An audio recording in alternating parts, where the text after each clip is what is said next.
Welcome to the Substation Primary Design course by engineer Sharif Hussain. This part 1 introduces essential concepts in grounding calculation for safe substation operations.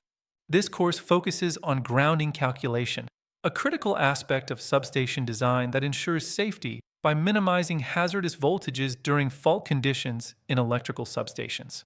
Grounding grid design must fully comply with established standards like IEEE and specific project requirements to ensure both personnel safety and reliable substation functionality.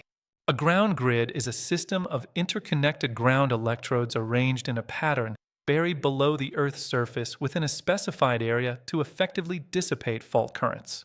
These Earth electrodes are conductors embedded in the Earth, designed to collect ground fault currents or safely dissipate them below the surface into the surrounding soil. Site surfacing significantly impacts contact resistance between the soil and a person's feet, which is crucial for reducing touch and step voltage hazards during ground faults. Standard substation yards are surfaced with a 100 mm layer of high resistivity material, such as asphalt, extending 1.5 meters outside the fence perimeter to mitigate surface voltage gradients. Alternatively, 80 mm to 150 mm of gravel or high resistivity crushed rock can be used with owner approval, providing an effective layer to increase foot-to-ground resistance. Ground potential rise, or GPR, is the maximum voltage a substation ground grid can attain relative to a distant grounding point assumed to be at remote earth potential. GPR is calculated by multiplying the maximum grid current, typically from fault conditions, by the grid resistance to assess the overall grounding system performance. Touch voltage, ET, is the potential difference between a ground grid or grounded object and a person's hand-to-foot path, representing a key safety metric during faults. Mesh voltage, M, represents the maximum touch voltage that can occur within a mesh of a ground grid, often the highest risk point inside the substation enclosure. Step voltage, ES, is the potential difference experienced by a person bridging a 1 meter distance on the ground surface without contacting grounded objects, critical for walkways. Now, let's delve into the basic aspects of grounding system design, which form the foundation for compliant and safe substation installations. The grounding grid must encompass the entire substation area within the fence, but not extend below the basement unless specifically approved by the project authorities. It should also extend at least 1.5 meters outside the substation fence on all sides, space permitting, to reduce edge voltage gradients effectively.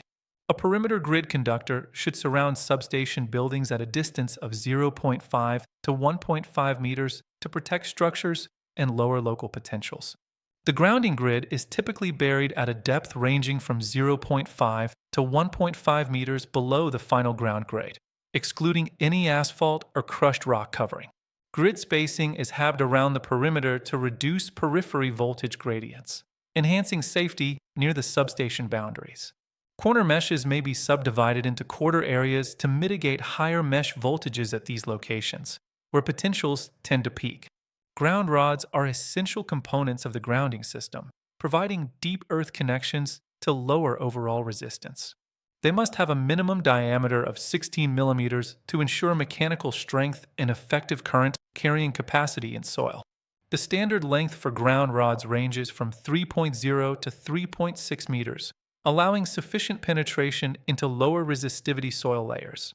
Let's examine the materials and shapes used in grounding grids, selected for durability, conductivity, and corrosion resistance. This diagram illustrates a typical grounding grid layout, showing the interconnected mesh pattern essential for uniform current distribution. Soft-drawn, stranded copper is the preferred material for ground grid conductors due to its high conductivity and flexibility in installation. Copper-clad steel is used for ground rods due to its superior strength combined with the excellent conductivity of the copper cladding. A detailed cross-sectional diagram shows a typical installation of a single earth electrode, from finished grade down to deep burial. This includes a 240 square millimeters bare copper conductor thermo-welded to a 16 millimeters diameter copper-clad steel earth rod for reliable, low-resistance connection. End of part 1. Please wait for part 2. Thanks for watching the video. Please share the video and subscribe to my channel.